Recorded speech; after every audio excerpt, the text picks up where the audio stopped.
여기 국회의원 서명옥입니다. 장관님께 질의드리겠습니다. 네. 네, 어제 제가 장관님께 이재명 대표의 헬기 특혜 사례의 재발 방지를 위한 제도 개선 방안 마련을 해달라고 질의를 드린 바 있습니다. 기억하시죠? 네. 네. 이 사건이 특혜가 아니라고 주장하는 분들이 있는 것 같은데 상식적으로 지금 부산 시민 또는 부산대 병원에 가면 주치의 판단 없이 서울까지 헬기 태워줄 수 있습니까? 그런 사례가 또 있다고 생각합니까, 장관님? 그거는 좀 제가 관련 사례를 좀 봐야 될 것 같은데. 네, 그런 거는 제가 알기로는 없다고 생각합니다. 네. 초등학생도 특혜라고 판단할 수 있는 아주 쉬운 사항입니다. 부산시 의사에도 이 당시 이 대표 헬기 특혜를 두고 지역 의료계를 무시하고 의료 전달 체계를 짓밟는 작태라고 하였으며 특권 의식에 몰입된 행동이라고 하였습니다. 자, PPT 봐주세요. 그리고 그 당시 언론 보도 내용입니다. 네.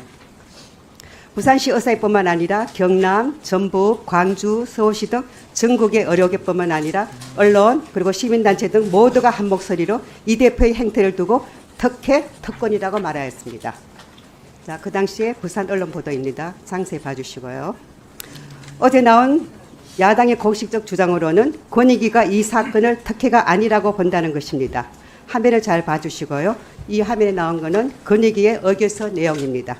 이 지금 화면은 서울대학교에서 징계를 진행 중인데 권익위에서 이 사항을 조사한 권익위 의결서 안에 들어간 내용입니다. 그 내용을 보시면은 서울대학교 행동 강령에는 특혜를 배제하라는 그런 조항이 있습니다. 그 당시 특혜 헬기를 제공한 의사에게 특정인에게 특혜를 주었다고 권익위에서는 판단하였습니다. 네, 다음 사항 보시죠. 네. 권익위 의결서에서도 적시된 내용을 확인해 드리겠습니다. 이 대표의 전원 요구를 거절하지 못한 서울대병원 의료진은 서울대학교 병원 임직원 행동강령 제7조 특혜의 배제 조항을 위반한 것으로 권익위가 판단했습니다. 그 특혜의 대상은 당연히 이재명 대표이겠죠. 권익위가 명백히 특혜임을 인정한 것입니다. 이 대표 측의 요구로 행동강령을 어쩔 수 없이 위반하게 된 의사들은 지금 징계 절차를 밟고 있습니다. 당시에는 미처 정확한 판단을 못했다 하더라도 이로 인해 지금 여러 사람들이 징계를 받고 있습니다. 서울대병원, 부산대병원, 그리고 부산의 소방청입니다. 본이든 아니든 의료 전달 체계를 무사한 처사였고 국민적 공분을 샀던 특정인에게 특별했던 혜택, 즉 특혜를 준 사항입니다. 책임 있는 공당의 대표로서 국민과 의료진에게 사과하기는커녕 당 공식 기구에서는 언론을 향해서는 특혜가 아니다. 보도에 유의하라고 또다시 부인하기만 급급하고 있습니다. 얼마든지 이런 유사한 행위를 또다시 할 수 있다는 건 아니겠습니까? 이런 인식에말려 더 저는 심각하다고 봅니다. 앞으로도 계속 특권의식이고 또 계속 이런 호암무치한 행동을 할 수 있다는 여지를 남겨두고 있습니다. 저도 의사입니다. 의사가 한제를 대할 때는 제 말 좀 들어주세요. 아니요, 제가 보건복지한테 건의하고 있습니다. 그건 제가 드릴 말씀은 아니고요. 자, 일단 들어보세요. 일단 저기 위원장님. 일단 의원님들 일단 질의는 좀 질의 하실 수 중입니다. 있게. 질의 중이고요. 네, 일단 좀 질의 좀 들어보세요. 들으시죠. 제 말 끝나고 네. 말씀하세요. 자, 똑바로 차려자. 일단 서명옥 의원님 질의해 주시고. 네, 좀 질의 들어보시죠. 진행하겠습니다. 네. 저는 객관적 사실을 얘기할 테니까 들어주세요. 저도 의사입니다. 저는 의사입니다. 저도 의사입니다. 제 말 들어보세요. 의사가 환자를 대할 때는 지휘공화를. 자, 위원장님. 위원장님 질의는 시간 일단 멈춰주세요. 들으시고. 타임 멈춰주세요. 다른 의원님들도 질의를 이용하시든지 의사진행 발언을 이용하시든지 하는 방식으로 문제 제기를 해주시는 자, 게 다시 한번 맞을 것 위원장님 같습니다. 질의 계속하겠습니다. 네네. 의사가 환자를 대할 때는 지휘고하를 막론하고 치료를 가장 필요로 하는 환자부터 우선 치료하는 게 원칙이고 상식입니다. 환자가 영향력 있는 인사라고 해서 의학적 판단을 무시하고 응급이송 수단을 원칙 없이 이용하게 된다면 응급이송을 꼭 필요로 하는 우리 국민들은 언제 치료를 받을 수 있습니까? 장관님, 다시 한번 제가 강조드리겠습니다. 응급 헬기 출동은 의학적으로 반드시 필요한 경우에만 이루어지도록 관련 규정을 보다 명확하게 재정비해서 응급 환자 치료에 집중해야 할 의료진이 다시는 이런 특혜 시비에 휘말릴 일이 없도록 다시 한번 조치해 주시기 강력하게 요구합니다. 장관님 약속해 주실 수 있으시죠? 네, 알겠습니다. 네, 알겠습니다. 네. 국정감사는 위원장님 국회에서 국가기관들의 행보에 대한 감사하는 거 아닙니까, 위원장님? 맞습니다. 예. 그러면 위원장님께서 국정감사 회의 진행을 그 취지에 맞게 진행을 해주셔야 되는 거 아닙니까? 2024년 10월 대한민국 대통령이 이재명 대통령입니까? 윤석열 대통령 아닙니까? 네. 지금이 이재명 정권입니까? 윤석열 정권 아닙니까? 위원장님, 왜 국정감사 취지에 맞지 않게 회의를 계속해서 그냥 진행을 하십니까? 국정감사 취지에 맞게 회의 진행해 주십시오. 네. 네.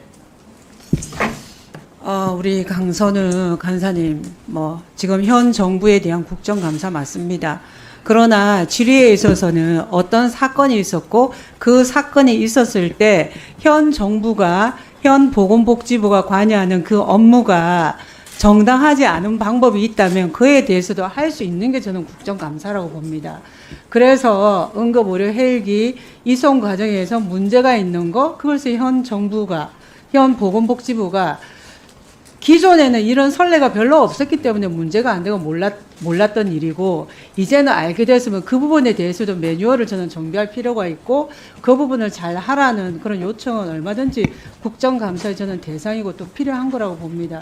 그런 부분에 있어서는 좀 특별한 문제가 없어 보이고, 다만 어제도 의사진행 발언을 통해서 의사진행에 대해서가 아니라 정부나 정부 관계자를 비판하는 내용으로 하는 게 과연 이 국정감사의 취지가 맞는지 그런 의문이 있었고, 그래서 어제도 그런 취지의 의사 진행에 대한 발언을 요청해서는 안 되긴 했습니다만, 이런 부분을 아울러서 좀 잘 헤아려 주시길 바랍니다. 네. 강성원 선생님 한 분 더 얘기하시고요. 예, 제가 위원장님께 말씀드렸던 거는 회의 진행을 국정감사 취지에 맞게 해달라는 것이었지, 그 질문 내용에 대해서 제가 왈가왈부한 적이 없다는 말씀드립니다. 네. 한지아 의원님. 위원장님, 제가 먼저 손을 들었는데. 그러니까 제가 기회는 드릴 거예요. 공평하게 드리기 위해서 이번 순서는 국민의힘 쪽인 것 같아서 한지아 의원님께 발언 기회 드리는 존경하는 거고요. 박주민 그다음에 위원장님, 이수진 의원님 할게요. 기회를 주셔서 감사합니다. 그 응급 헬기 관련된 그런 정책적인 질의는 굉장히 합당하다고 생각합니다.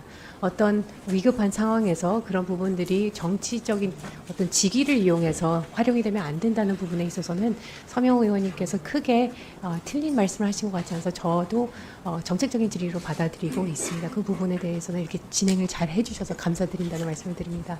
정책적 질의는 좀 정책적 질의 취지에 맞게 앞으로 좀 해주시면 좋을 것 같아요. 항의가 계속 들어오니까 그 부분은 좀 제가 말씀을 드리고, 이수진 의원님 말씀하시죠. 네, 위원장님, 제1야당 대표이고 제1야당 대표가 정말 괴한에게 칼로 목을 찔렸습니다. 목숨이 경각에 달했던 상황이고, 그 테러를 보면서 대한민국 국민들은 다 분노했고, 야, 정말 무섭다. 다들 놀랐습니다. 아마도 대다수의 국민들께서는 이재명 대표가 속히 치료를 받고 회복되길 아마 기대하지 않았을까 싶습니다. 이재명 대표가 헬기를 이용해 서울로 이송돼서 치료받은 게 특혜가 아닙니다. 권익위에서도 이에 대해서 특혜라고 보지 않는다라고 밝혔습니다. 또한 권익위 의결서에도 의료진이 헬기 이송 과정에서 이 대표와 천 의원 측 요구에 못 이겨 헬기 이송 결정으로 이어진 것 등의 진술 및 기록, 이거 없습니다. 그런데 마치 그런 것들이 있는 것처럼 그렇게 묘사가 되어진 부분에 대해서는 저는 좀 유감 표명을 좀 하는 바이고요. 그리고 전 국민이 다 아는 사실 또 하나 말씀드리자면은 권익위가 망가진 거 아닙니까?